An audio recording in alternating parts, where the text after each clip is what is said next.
Hi, very good evening to you. Welcome to Easy Friday. My name is Shiksha Arora. This is KBC Channel 1. A happy Friday to you, and thank you for choosing KBC Channel 1 as we bring to you the top stories tonight, Kago. All right, indeed, plenty happening. We are on the campaign trail. The latest opinion poll by TIFA show that the Deputy President, William Ruto, is trailing the Azimio leader by 2 points, even as both teams engage in home stretch campaigns and looking at that the IEBC meeting presidential candidates over concerns of two sets of Forms 34As. IEBC clarifies the news one set. We're looking at that business a bit later. You have sports as well. We have spotlight tonight. Absolutely no spotlight tonight because all eyes will be on the Commonwealth Games. Yes. Of course, it's something that our athletes have worked extremely hard for. They're currently in Birmingham and they're going to be making us very proud, I'm sure of that. So make sure you tune in for the coverage later on. But for now, Kago. First things first, an eye review of Easy Friday tonight, please. Are the highlights.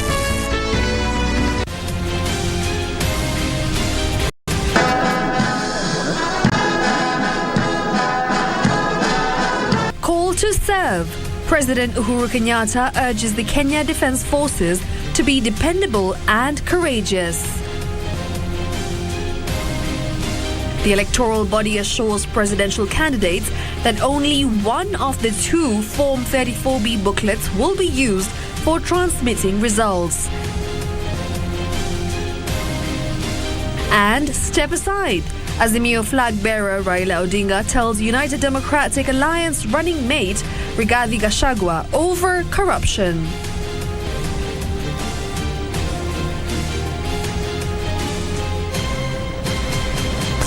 Welcome to Easy Friday. Our sign language interpreter tonight is Susan Thukuna. The top story: President Uhuru Kenyatta has asked the Kenya Defence Forces to continue serving the country faithfully and courageously. Well, the head of state who graced the presentation of colours to the 21st Battalion of the Kenya Rifles said the award of the presidential and regimental colours is a significant milestone in the development of the forces. Now, this is the third battalion that President Uhuru Kenyatta has awarded colours to in his 10-year term. Take a look.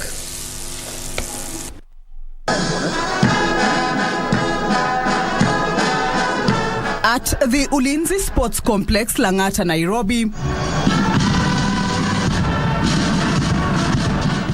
the 21st Battalion Kenya Rifles marked a milestone in their devotion to serve the country. The presentation of colours started with consecration, where religious leaders prayed and anointed the battalion as well as the colours. Then presentation and trooping of the presidential and regimental colours, symbolic of honour accorded to the unit. President Uhuru Kenyatta termed the milestone an achievement for the forces' mandate to protect the country. It is also a celebration of our national values, as well as a sacred call to serve with honor that typifies KDF and our military's immaculate track record of discharging its duties faithfully and courageously, and above all, it is a celebration of our country and our flag. The unit is the third battalion that President Uhuru Kenyatta has awarded colours to in his tenure after the 17 and 19 battalions. This unit is slated to relocate from Mariakani to Manda in Lamu County. Together with the Kenya Navy base Manda, the unit will establish a permanent presence in Boni Forest, from where it will secure our border areas, support the Manda base in executing maritime defense. The 21 Battalion, the Kenya Rifles, is the youngest battalion in the 6th Brigade, and today the entire brigade is already now full operational capable. Earlier in the day, the head of state commissioned the Defence Forces School of Music at Langata Barracks. The president saying the bands have continuously inspired the troops and Kenyans entertaining the country during national events. Kamche Menza for Easy Friday. All right, now the Independent Electoral Boundaries Commission, that's the IEBC, has dealt with concerns raised by presidential candidates over primary results forms for presidential elections, or commonly referred to as Forms 34A. Speaking after a closed-door meeting with representatives of the 4 presidential candidates at the Bomas of Kenya, IEBC Chairman Wafula Chebukati said although the commission has printed 2 booklets of Forms 34A, only 1 booklet will now be used for purposes of transmission of presidential results. Ben Chumba has more details on this. Electoral and Boundaries Commission IEBC, together with representatives of the 4 presidential candidates, spent over 3 hours in a closed-door meeting addressing questions touching on the transparency, credibility and preparedness of the commission to conduct the August 9 polls. The commission printed 2 booklets of Form 34A. The reason given by the printers is that these are carbonated forms, self-inking forms, and you cannot have more than 6 if you must have a clear impression after one writes on the original. The fears have been expressed and we have had a lengthy discussion. The commission says it had printed 2 booklets of Forms 34A, but after consultation with the presidential candidates, only 1 booklet will be used for the purposes of transmission of presidential results. Copies will be allocated as follows. 4 copies will be given to agents of presidential candidates. 1 copy will be put in the ballot box and will be sealed together with the materials which are supposed to be in the box. And that then leaves 1 copy which is supposed to be pasted on the door. According to IEBC, the second booklet of Form 34A will not be used, and instead it will be sealed upon arrival at the polling station and kept in the ballot box. The commission was to use 8 copies of those books for reasons, and also give the remaining copies to other stakeholders. That was the intention. And so they were not printed without thought. They were printed with a purpose to share with all the stakeholders. But because of the discussions we have had, I don't want to go into discussions, is why we have agreed to use 1 booklet. Regarding questions surrounding the printing of Forms 34B, the Commission stated that the forms are being printed and it will be delivered into the country together with the remaining ballot materials. So that is the agreement we have reached, and I just want to thank the team for coming to a consensus. And as a Commission, we are working and hard to ensure that the country gets a free, fair and credible election. We want to say that we are a partner, a full partner to the Commission and to Mr. Chebukati. The spirit of cooperation and transparency that was showed here today, we hope continues. He has assured us that it will continue. We believe him, and we're going to help him deliver a credible and free and fair election. We've resolved amicably the issues that were on the table, and we are ready to walk the journey the next couple of days to when the elections will be conducted on 9th of August. We will support IEBC. The commission has, however, dismissed claims that 3,000 KIMS kits are missing, saying all kits are accounted by the commission. Ben Chumba, Easy Friday. Now, with just 10 days to go to elections, the Ministry of Interior and Coordination of National Government has affirmed that all polling stations will have adequate security during elections. The National Commission on Administration of Justice has also assured Kenyans that all election stakeholders have adequately been prepared to conduct a free, fair and credible election. Speaking at a Nairobi hotel during a meeting organized by the National Commission on Administration of Justice, Interior Principal Secretary Karanja Kibicho urged Kenyans to come out in large numbers to exercise their democratic right, assuring them of adequate security. We have deployed for security for the rest of the areas that are not concerned with elections outside the polling centers. And our duty is to assure Kenyans that we are safe, ready, and we will provide security 100% as required by IEBC. And we are satisfied that the deployment also leaves the security sector ready to deal with the general security around the country. Kibicho noted that the Ministry of Interior has been working closely with the electoral body for the past 1 year to enhance security. Working with IEBC over the last year or so, looking at their needs, both for transportation of their materials, guarding the venues, making sure that the materials in the warehouses are safe, and the general security around the country. And I can confirm that we are ready. We have deployed as requested by IEBC.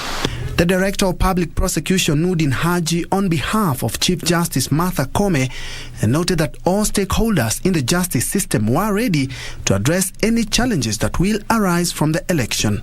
The issue of election preparedness, which we discussed in detail as agencies that are mandated with the responsibility of ensuring that justice within the country is assured. We are all well prepared and have agreed to address all issues that may arise, and that we will be well coordinated and be able to cooperate and collaborate. The distribution of ballot papers will commence on or before the 6th of August. For Easy Friday, I'm Ben Troinjue. All right, then now Deputy President William Ruto has challenged administrators to observe the highest standards of professionalism while discharging their constitutional mandate to Kenyans. Ruto asked the officers to remain true to their call of offering essential services to Kenyans and remain apolitical. The United Democratic Alliance presidential candidate, while leading the coalition's campaigns in Nandi, Busia and Bungoma counties today, also said the alliance has a deliberate plan to re-engineer the country's economic recovery. Weekly Fokech has more details on this. On Friday, Deputy President William Ruto led the Kenya Kwanza campaigns in Nandi, Busia and Bungoma counties, rallying the electorate to support his bottom-up economic model. Ili kupunguza gharama ya maisha, tutateremsha bei ya mbolea kutoka 7,000 ya handshake mpaka shilingi 2,500.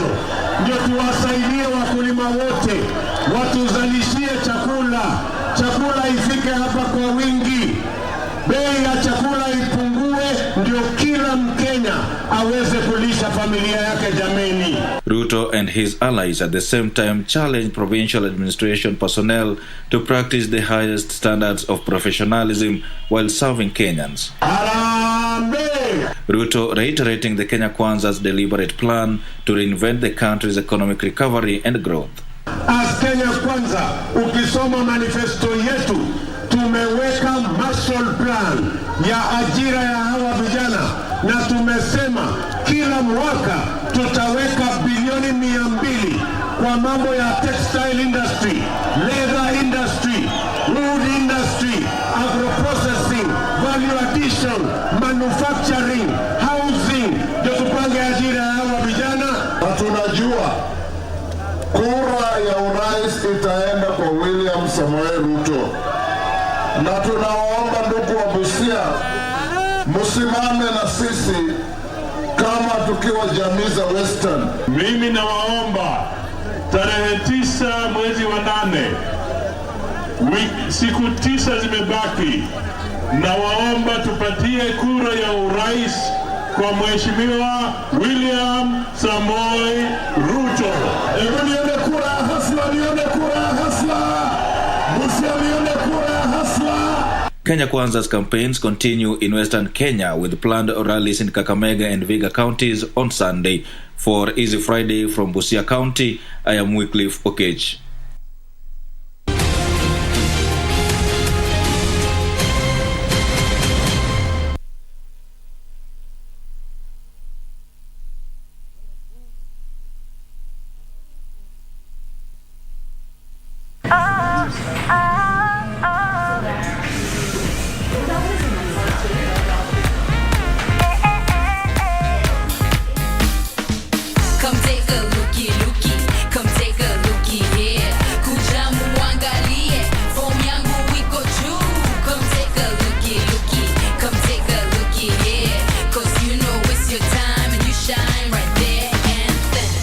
TCB Naturals, hair that lets you shine.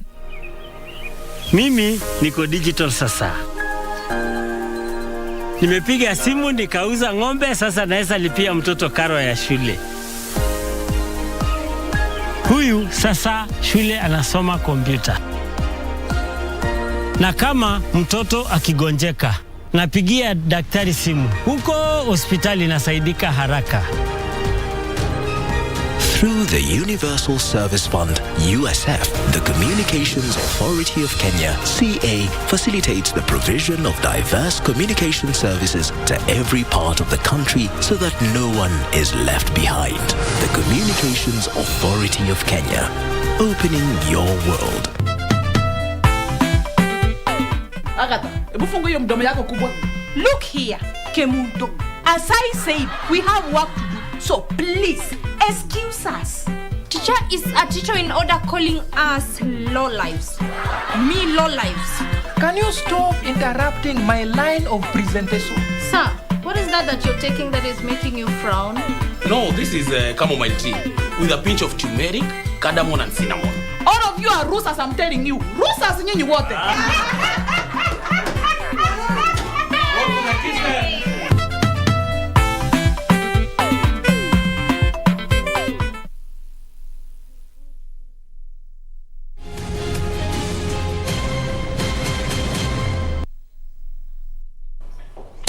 Welcome back. Now in other news, Azimio la Umoja presidential candidate Raila Odinga now says United Democratic Alliance running mate Rigathi Gachagua has failed the integrity test after he was implicated in corruption.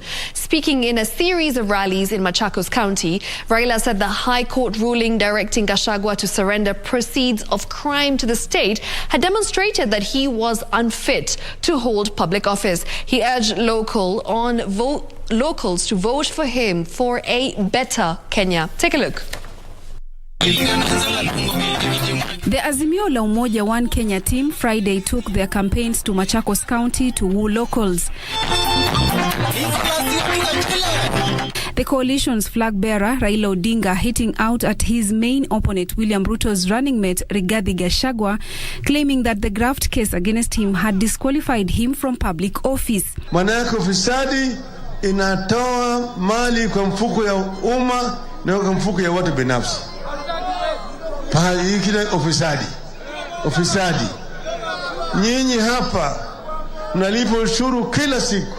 Raila, who earlier met church leaders at Machakos Golf Club, says his sentiments on the church were misreported and that he is a devoted Christian who respects the church. Somebody said he wanted to was going to protect as a candidate, he's going to protect the church. I said the church is protected by the Constitution.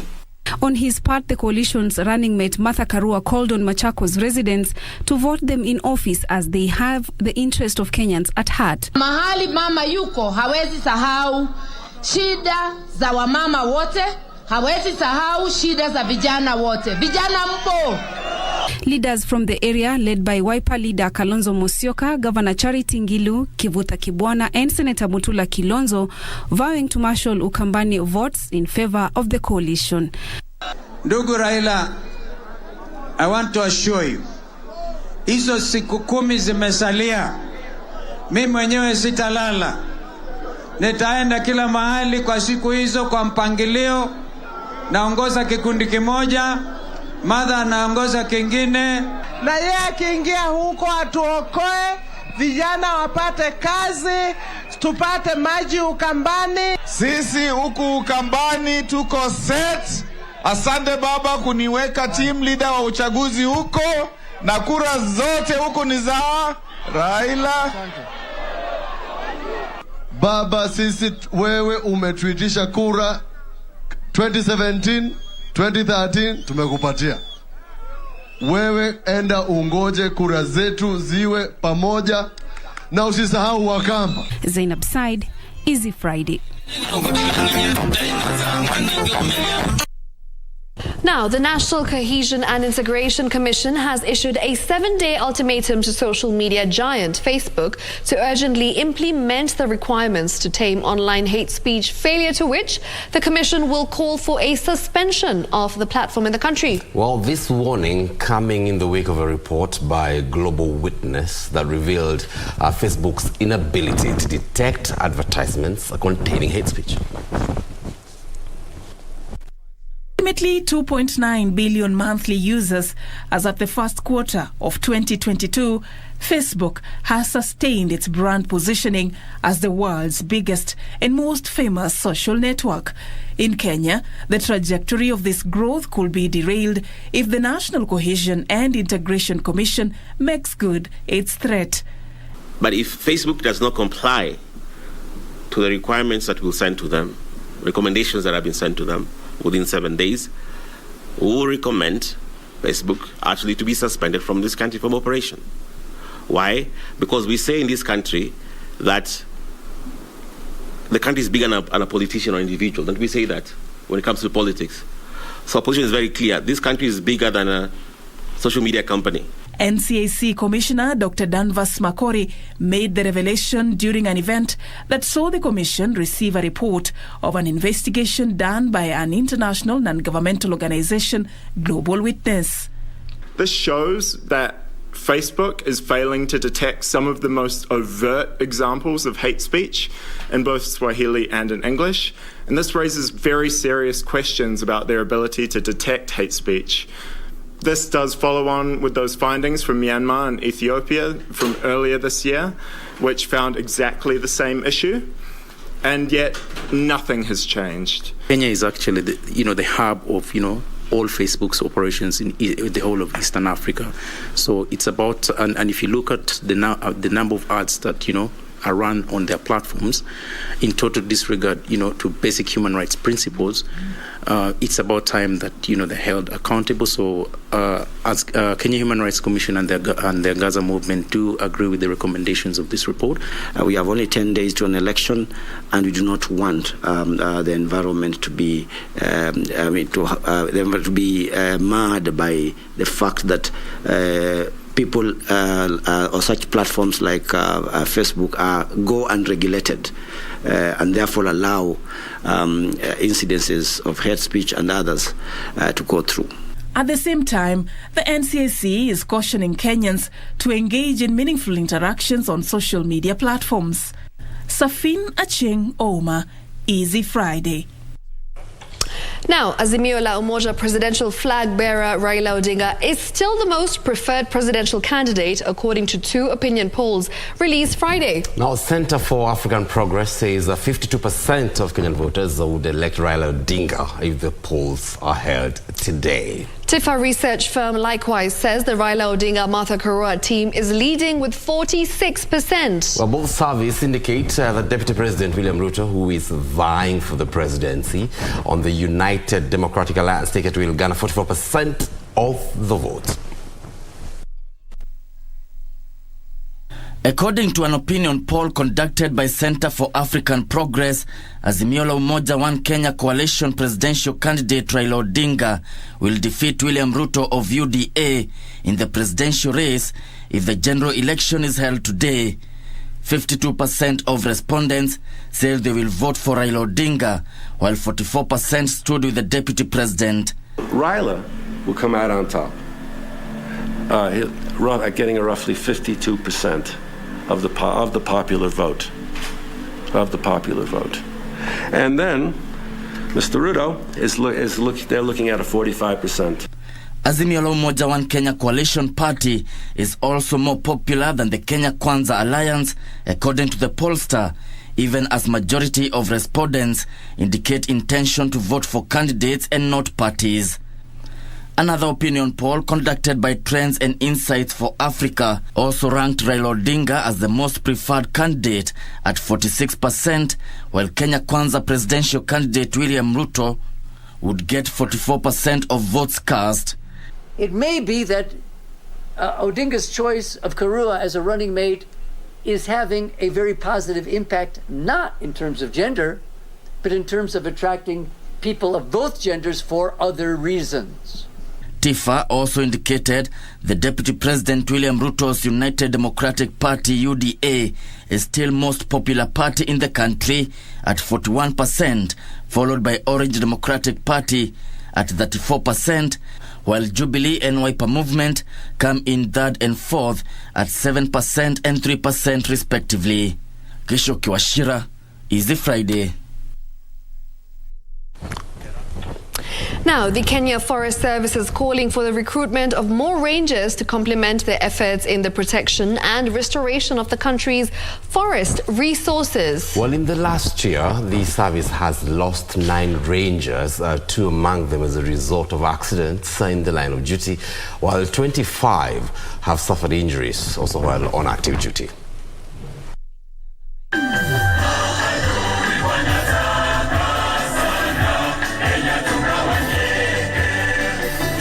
Celebrations to mark World Rangers Day in Kenya came 2 days early at the Kenya Forest Service headquarters in Nairobi.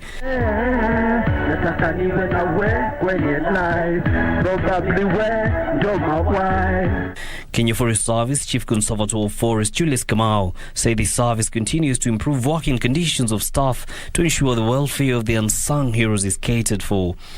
Forest rangers are most often the unsung heroes in the conservation of our critical forest resources.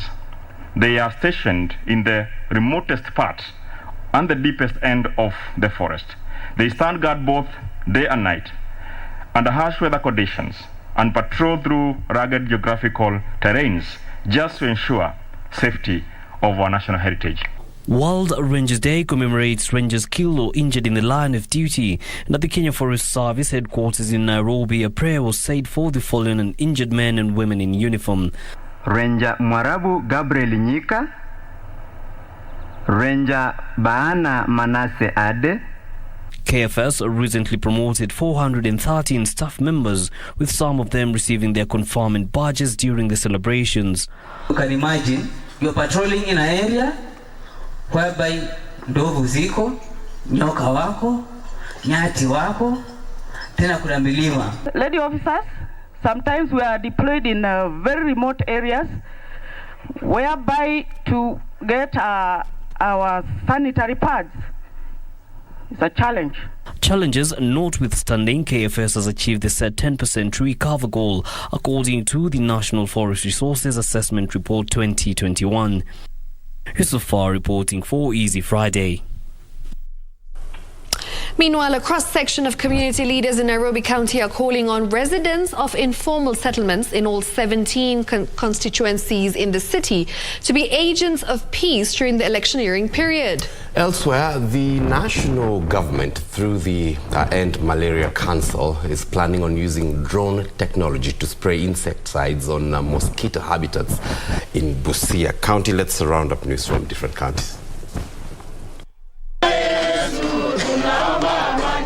Community leaders in informal settlements led by Shining Hope for Community non-governmental organization called on the youth and border operators not to fall prey to political leaders keen on causing chaos during the electioneering period. We hope that we as leaders here today will try to go door to door and talk about peace, because your neighbor is your neighbor. No need of killing each other in the name of political, right? So today is a big day. After all our rallies we've done around the country, we are ending to Nairobi by saying that we want peace, and we believe that if we come together as a society, we can bring peace. And peace is not politician. Peace is me and you, son. In Samburu, the county government has concluded the construction of a road linking Lolmolog and Longewan village in Samburu West constituency. Samburu County Governor Moses Lelon Kulal said the road will enhance mobility between the two villages and will also help in enhancing security in the area. Most of these roads will enhance patrols, it will enhance response by the security agencies, it will also increase monitoring of wildlife by our Conservancy Scouts, and it has gone a great deal in also mitigating the issues of insecurity. In the meantime, a section of stakeholders in the security sector say there is an urgent need for enhanced legislation to help curb the spread of cybercrime in the country. It was noted that increased cases of fraud being undertaken through cyberspace is one of the biggest threats to corporate organization, hence the need to build a watertight cybersecurity infrastructure. We decided to combine the corporate fraud management training and the cybersecurity element of it, so that we sensitize and capacity develop the institutions that we have in our country, so that they're well equipped and able to data this kind of things and put control measures in place, employ the best practices, the global best practices in place, so that this problem is curtailed. Meanwhile, a section of the Nubian community is calling for meaningful involvement in governance and representation. If you go to Kibos, it's the same. If you go to Eldama Ravine, it's the same. To an extent, last 1 week, a Nubian boy from Isiolo who have applied for the ID in the last 1 year, it has been rejected and he has been asked to go for vetting. And in Isiolo County, 85 elderly people have received free house courtesy of the housing project by the Mama Ibado Charity Foundation and Mock Foundation, a charity from Canada. The initiative aims to ensure senior citizens have decent shelter. Ahmed Jibril, the founder of Mama Ibado Foundation, said the project began 5 years ago but was suspended for 2 years because of the COVID-19 pandemic. And we are very, very grateful for the support we received. We are very, very grateful for the Monk Foundation for the funding that we received. So this is something that we wanted to do, and they made it possible. Elvis Otieno, Easy Friday. Now, what a fiery week this has been, especially in the political arena. Well, dramatic events unfolded from failure to show up in debates by some presidential candidates to humorous comments made by some leaders. This definitely was fodder for content for savage netizens, and you don't want to miss out on this. Take a look. All right.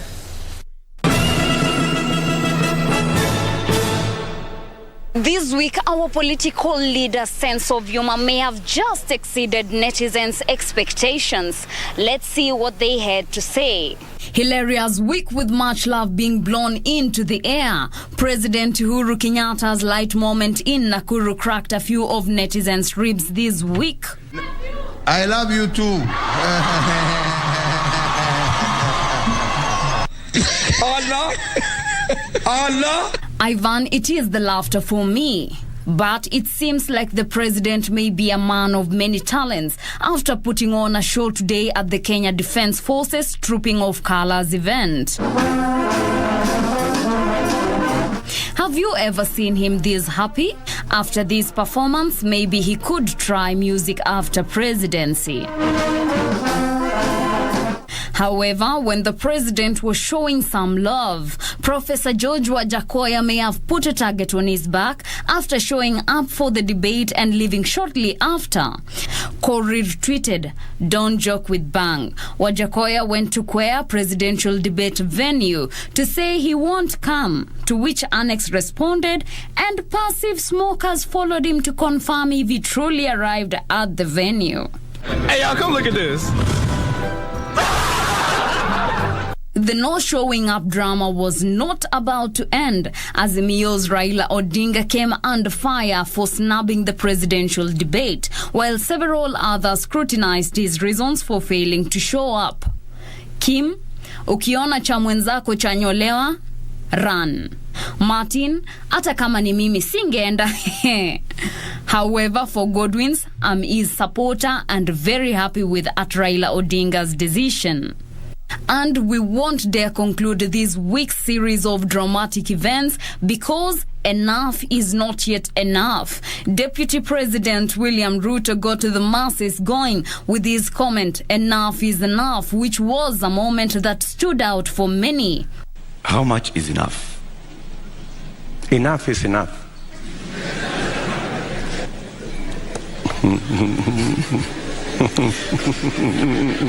Mr. Deputy President. Kishada, I couldn't help laughing at that part.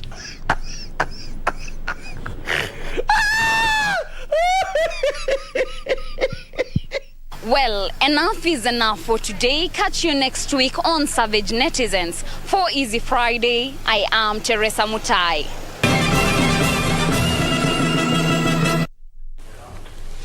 Right, what an interesting week it's been, Kago. Yeah. How much is enough? Enough is enough. It's time for that break.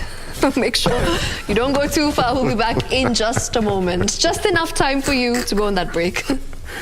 Interesting.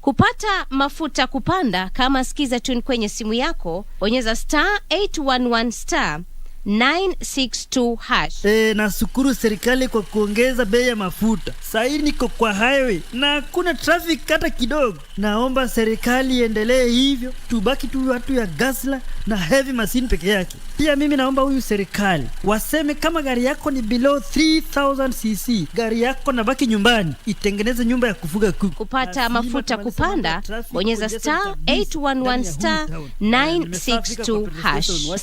*811 *962#. Haya.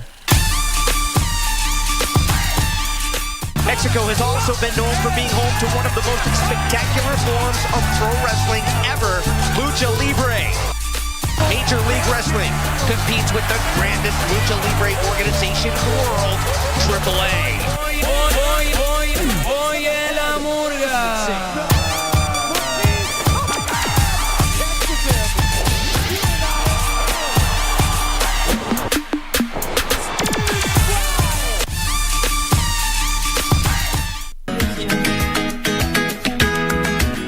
Siasa tutakutana, aidha kwa debe ni kwa mchujo, tutakutana. Sasa kitakachotuza sisi ni sera zetu. No need to apologize, just leave my house right now, Abdalla. Basi ungenipa. Kuna shida yoyote? Mimi sahi unaniona natoka kwa governor. Tumeongea na governor mpaka tumeafikiana kizee. Wewe dingi wewe, sasa ile ulipotoka uje umeniambia vipi? Wewe unijui mimi wala unitambui. Kafikiana, hii kesi tuimaliza kienyeji.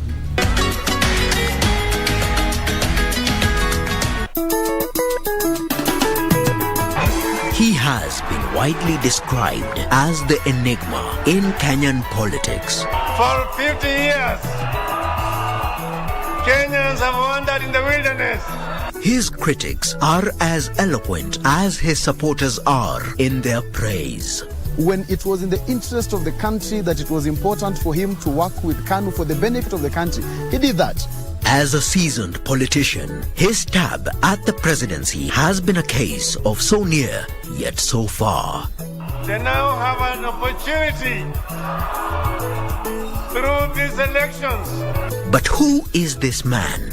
Raila Odinga, through the eyes of the Kenyan youth.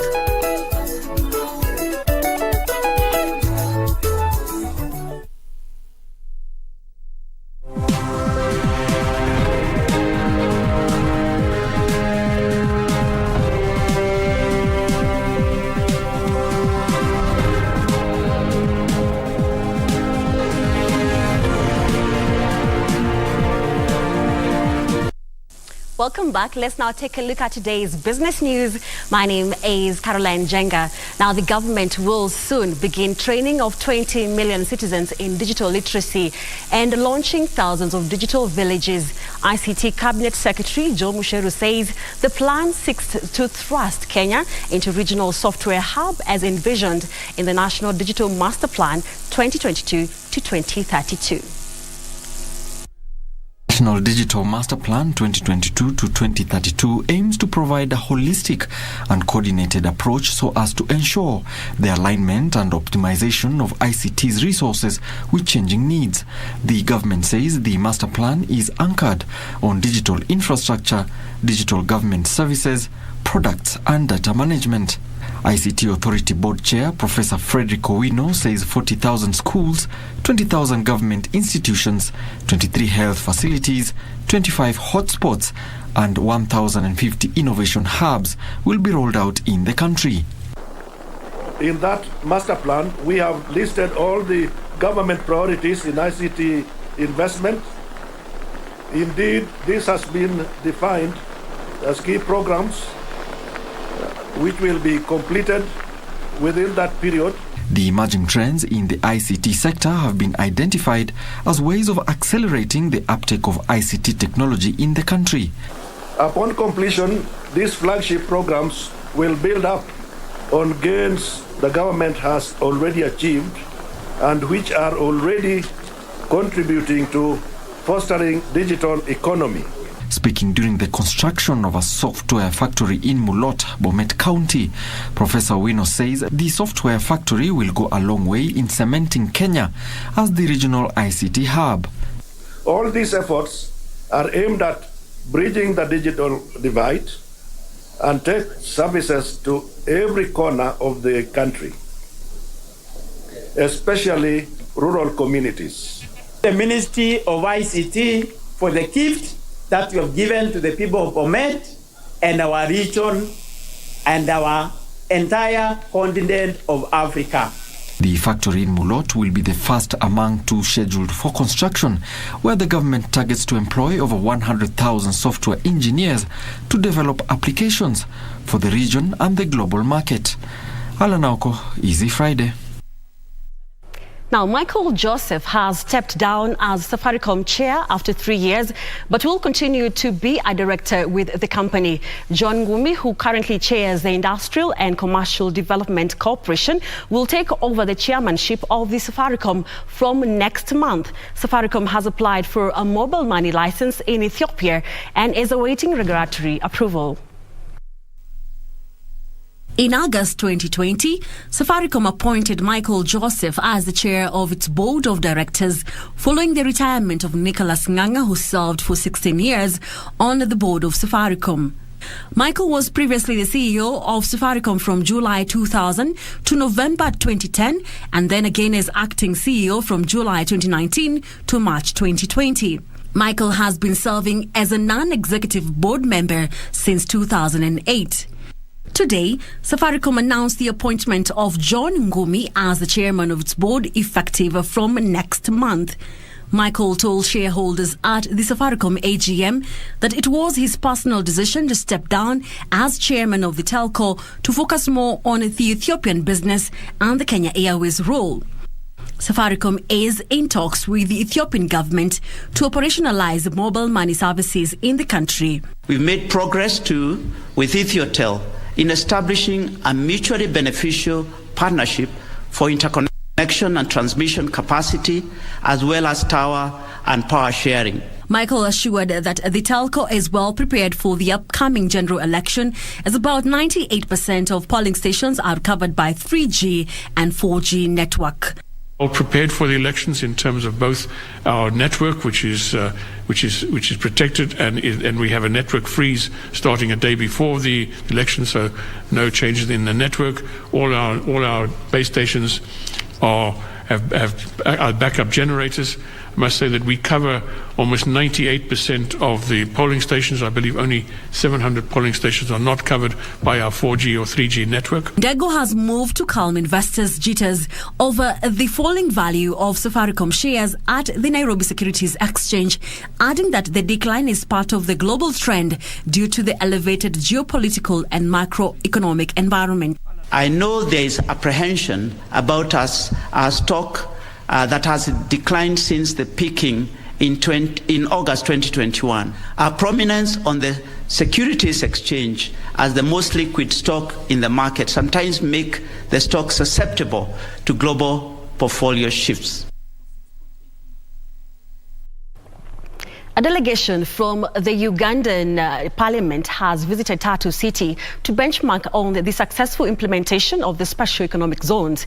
Uganda is in the process of operationalizing laws and policies to guide the development of special economic zones in recognition of the important role such facilities play in job creation and economic growth. Here are the details of this and other stories from the corporate scene. Tatu City currently hosts more than a dozen special economic zone enterprises, including 70 companies such as Dormans, Copier, Copper K Brands, Maxam, Twiga Foods, Freight Forwarders Solutions, Friendship Group, Davis and Shortlift and Qual. Over 5,000 jobs have been created in Tatu City so far, with an additional 10,000 expected in the next 14 months as more businesses set up at the special economic zone. This traction has attracted the attention of neighboring Uganda that has sent a delegation to benchmark on the implementation of such a project. We are pioneers in this area, and a lot of the lessons and what we are going through are being fed back to the government, especially through the Special Economic Zone Authority, CESA, just to enable us to fine-tune the SEZ and make it work perfectly for investors and the people. Uganda has implemented a hybrid model with a few industrial parks, but is now looking to expand this into fully fledged special economic zones.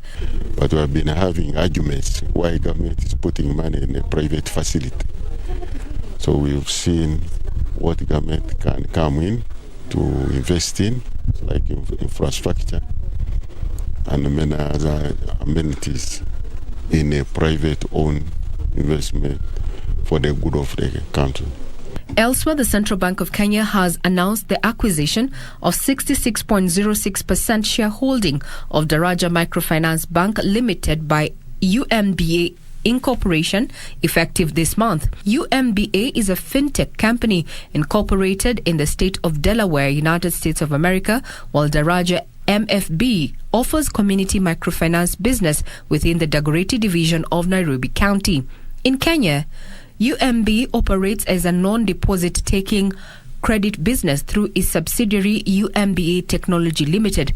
The central bank says the investment by UMBA will strengthen Daraja MFB's business model by supporting its digitization of Daraja MFB as it moves to provide anytime, anywhere services to its customers. Finally, businesses have 48 hours to comply and transit from the old electronic tax registers ETRs to the upgraded ETRs. The move is aimed at enhancing VAT compliance, minimizing fiscal fraud, and increasing tax revenue. Suppliers are expected to ensure that traders are issued with formal letters providing details on orders placed and payment thereof. In addition, all VAT registered taxpayers who have already acquired the upgraded ETR devices must finalize the process of activation and integration by the end of next month. Regina Manyara reporting for Easy Friday. Well, as we come to a close, Keroche Breweries has recalled its 400 employees after being reopened by Kenya Revenue Authority. You can find that story on our website at kbc.co.ke. My name is Caroline Jenga. Have a great weekend.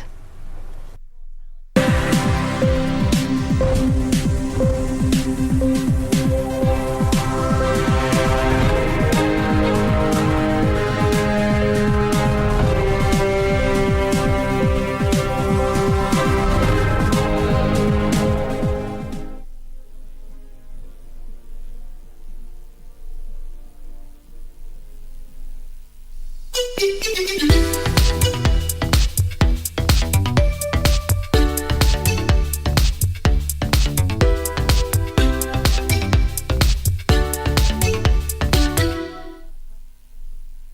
2022 Commonwealth Games will be hosted in Birmingham, United Kingdom from the 28th of July through the 8th of August 2022. Team Kenya is set to make its 17th appearance at the Games. Kenya will contest for medals in several disciplines, among them athletics, boxing, hockey, rugby, weightlifting, wheelchair basketball and parasport, among others. Watch the Games live on KBC Channel 1. KBC Channel 1, your true sports partner.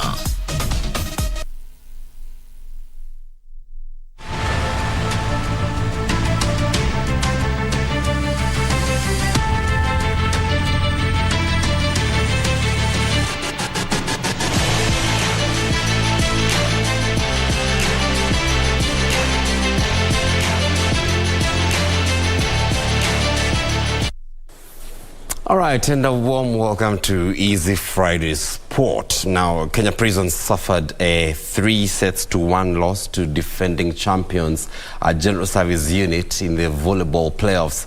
That happened at Nyayo National Stadium indoor court. Now, looking to end GSU's recent dominance and win a first league crown since 2016, Prisons fought bravely but could not overcome a resolute GSU side as they lost 3 sets to 1 of 25-20, 19-25, 25-19 and 28-26. GSU's win takes them to the top of the log with 3 points, but Gideon Tarish's men will be disappointed by how they allowed Prisons to steal a set, which at the end of it all may decide the championship.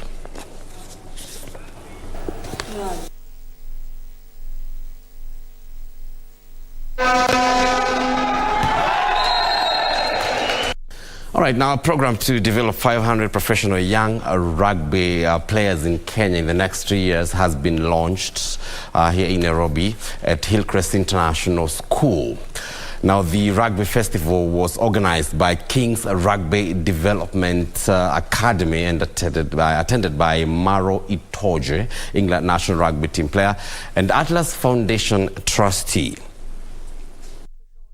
The Rugby Festival 2022 saw 19 rugby teams drawn from various public schools and slums in Kenya compete and win awards. KRDA has trained all the coaches to the World Rugby Certification status. The foundation has developed the Rugby in a Box project, which will see the participating public schools and organized groups in low-income areas benefit from a World Rugby Certified coach. Our King's Rugby Development Academy was set up with the express purpose of bringing hope, bringing change, bringing transformation to the lives of the kids, the young kids, age grade rugby kids in the Kibera initially, and we've run the program since 2014. The program will remove the financial burden of investing in rugby, which is beyond the financial ability of many schools serving children from unprivileged backgrounds. It's vital for the sport to grow in these countries. Obviously, in a country like Kenya, there's a whole number of different sports that people participate in: long distance running, football, etc., etc. So, for age grade rugby to grow, for rugby to grow in the country, and for Kenya to be a dominant force worldwide, it needs to happen in the schools. Maro Itoje says that there will be some more of these projects, that the rugby sports to grow in this country and for Kenya to be a dominant force worldwide. We put together a program about 2 years ago to ensure that we can now get rugby into public primary schools. In the past, most children would start playing rugby in high school, and that is quite limiting. Kenya Rugby Union Chairman Odwar Gangla noted that KRU is taking a very deliberate and conscious step towards supporting rugby academies, mainly through training and development of the coaches. Thank you.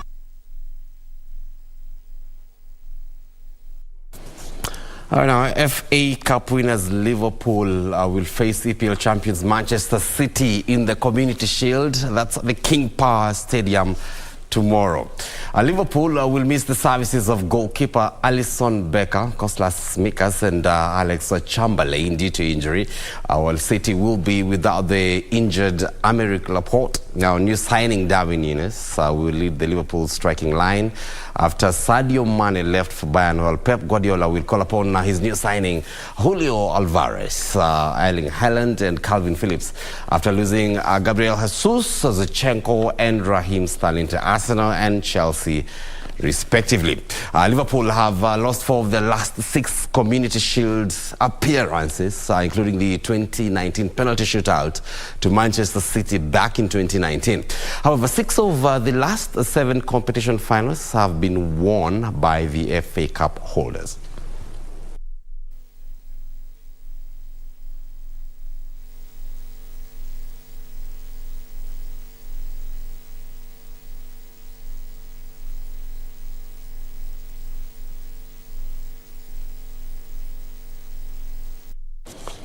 All right, now England will play Germany in the final of the Euro 2022 at Wembley. That's on Sunday. It comes after the Germans defeated France 2-1 in their semi-final with 2 goals from Alexandra Pope. Now, for Germany to be their 9th European final, they have triumphed in all 8 of their previous appearances. On Tuesday, England secured their spot in the last 2 after thrashing Sweden 4-0 at Bramall Lane. England's women will be trying to get their hands on major silverware for the first time in their history. They have never won a World Cup at European Championship title, and the last time they were in a major final was in 2009 when they lost to Germany. Provider here, Bronze with a free header. Walsh finding Kirby, Ruto! Saved by Linda! Oh! Wow! Here's Kirby. Kirby goes for the chip! Linda can't keep it out! England 1-6 at Wembley. It's time. All right, and if you're watching Channel 1, that's KBC Live yesterday during the opening of the Commonwealth Games in Birmingham, UK, you will be aware that the opening ceremony was yesterday and today was day 1. Reporter Isaac Lemoka is there. There's stuff happening right now, live on your screens. Swimming, let's just take a look at what's going on right about now.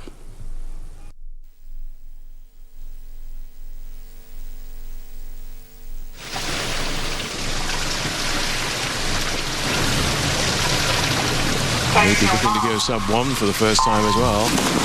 So Wilma of New Zealand in 1, Barry McClements of Northern Ireland 2, Harrison Big of Australia 3, Tim Hodge Australia 4, Jesse Reynolds New Zealand 5, Brendan Hall Australia 6, Sam Downey of Scotland 16 years of age in 7, and the oldest swimmer in the field, Ashish Singh, 30 years of age from India, is in 8. How's he looking?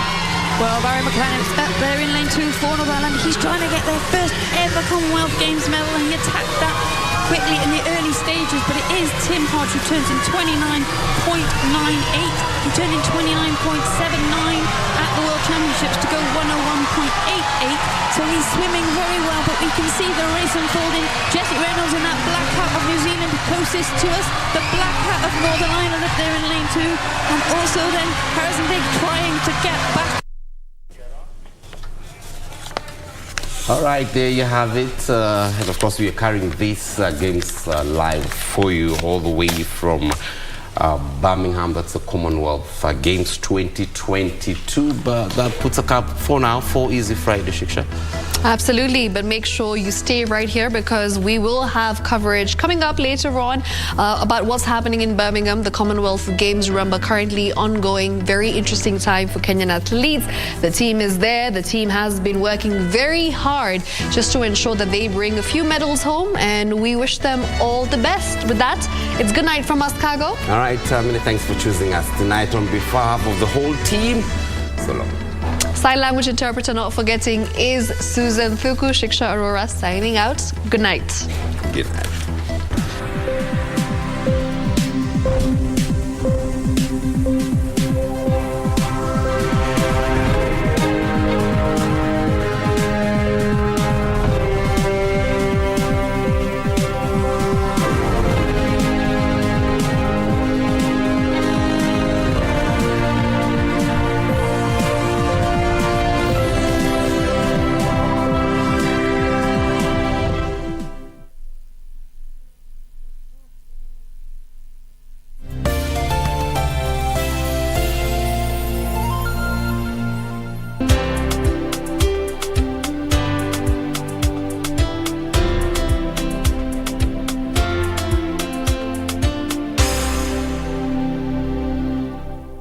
Kupata mithali 620 kama skiza tune kwenye simu yako, bonyeza *811 *817#. Methali 6:20.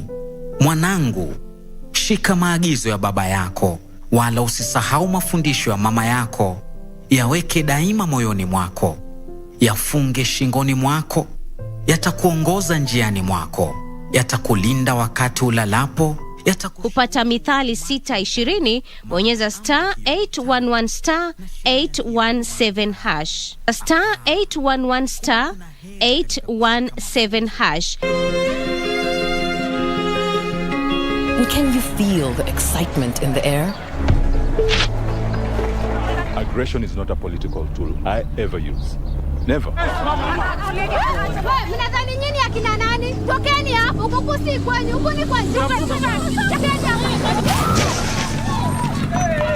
Buda, tulia. Ni kabila gani? Kabila yetu haizalishi. Cheki bro, jibu swali lako kwa mkwala hapa hivi unafanya nani?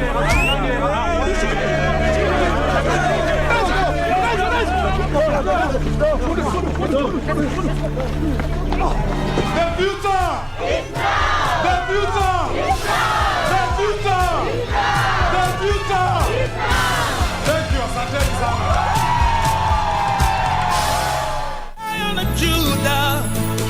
My trust is in you. Jumapili hii kwenye runinga ya KBC, ungana naye Askofu Michael Wanderi wa kanisa la Christian Foundation Fellowship Kiambu kuanzia saa 1 hadi saa 2 asubuhi. Ningetaka nikwambie, our Jehovah God, because the Bible says he is the same yesterday, today and forevermore. He is able to take you to a place of abundance. He is able to take you to Rehoboth in the name of Jesus Christ. Kipindi ni neno la neema, ukiletewa naye Askofu Michael Wanderi wa kanisa la Christian Foundation Fellowship Kiambu. Usikose. My trust is in you. Young people and women, young women have really been rigged out of political parties. Women and young youth, we need to fight for these things. But when it comes to the real thing, when it comes to nominations, you'll be in for a roadshow. And again, when you're an independent candidate, you can cross boundaries. I can invite her to my rally as a woman, she'll come. But when in a political party, you cannot. Because one, your party leader is watching. My party leader is God, and my deputy party leader is the people of my ward. And that is it.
Again here, and there you can see Katarina Roxon.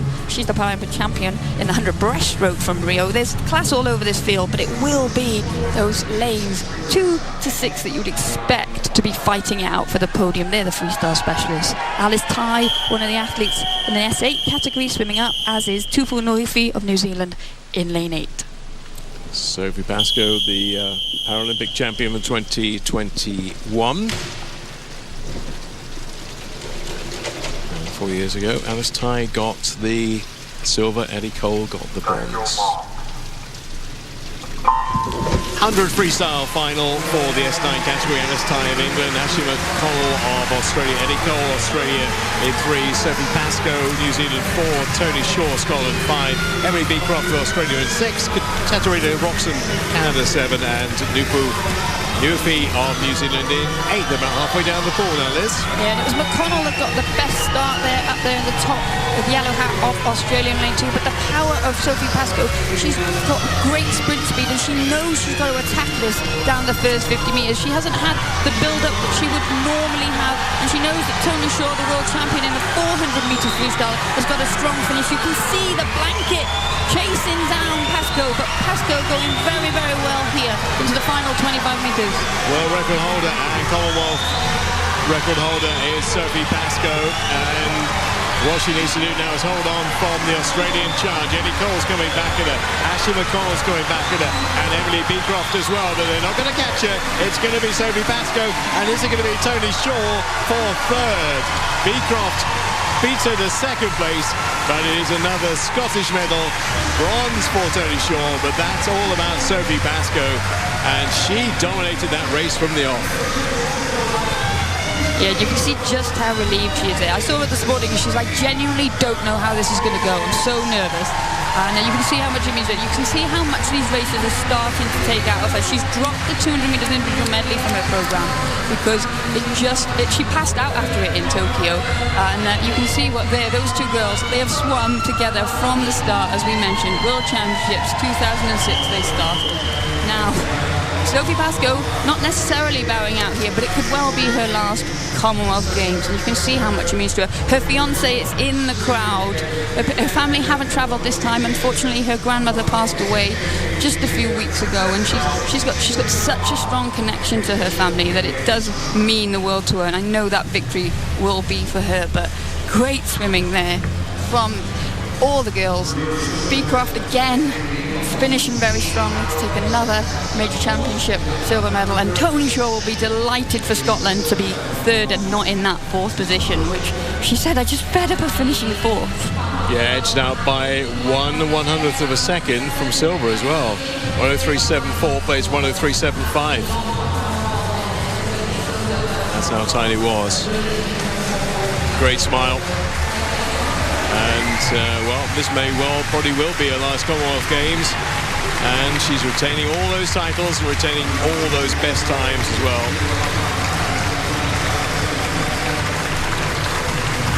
And we're going to see, obviously later on, the New Zealand national anthem as well. Let's just give you clarification on that result. Who did what, time-wise? Let's try, in case you're wondering, was sixth. Ellie Cole putting in the first towards the end, but she finished in fifth. And Ashley McConnell in fourth. Yeah, take a bow. Once again, Sophie Pascoe. So Sophie Pascoe winning that fairly comfortably in a very tight second and third. 1/100th between Emily Beecroft for Australia and Tony Shaw for Scotland, and Ashley McConnell and Eddie Cole missing out in fourth and fifth. Yeah, and Sophie Pascoe has never lost a Commonwealth Games final.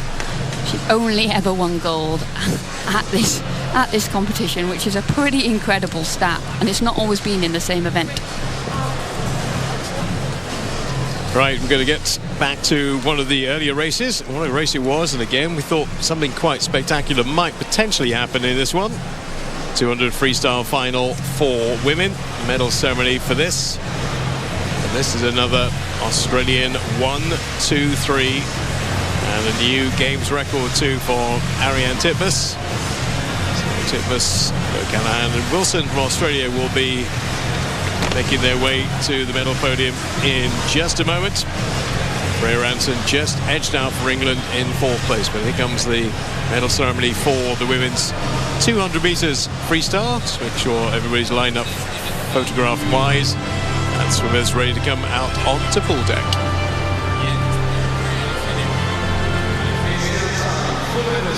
For the women's 200 metres freestyle. Sandwell Aquatic Centre, please welcome the medalists.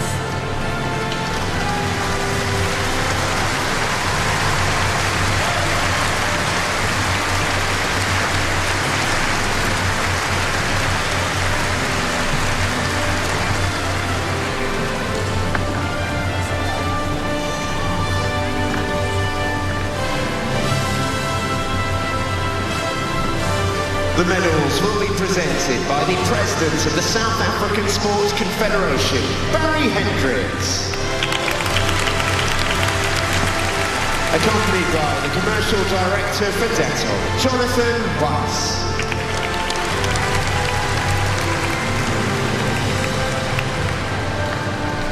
The bronze medalist, representing Australia, Madison Wilson.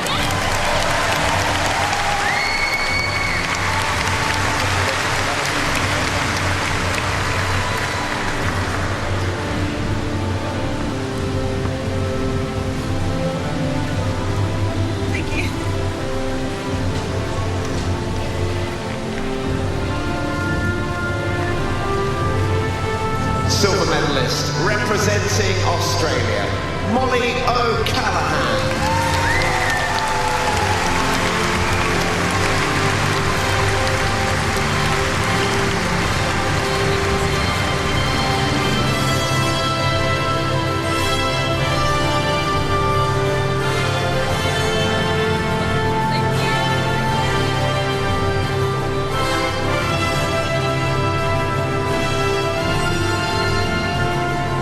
Gold medalist and Commonwealth Games champion, representing Australia, Ariane Titmus.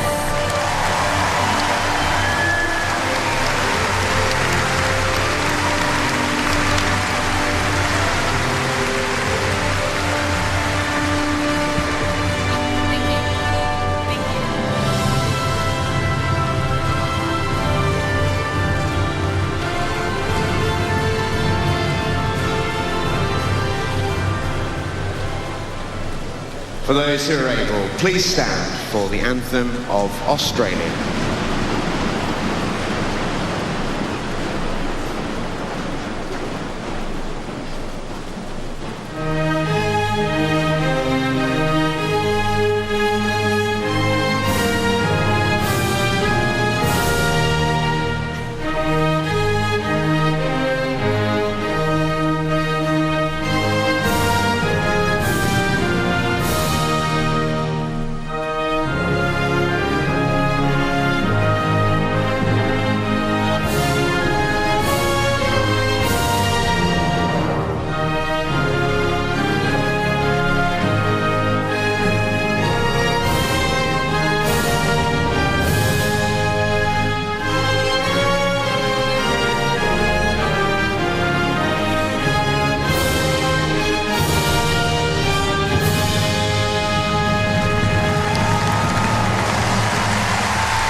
Aussie 1-2-3, and a real dominant performance by Ariane Titmus, and we cannot wait for her next encounter with Katie Ledecky.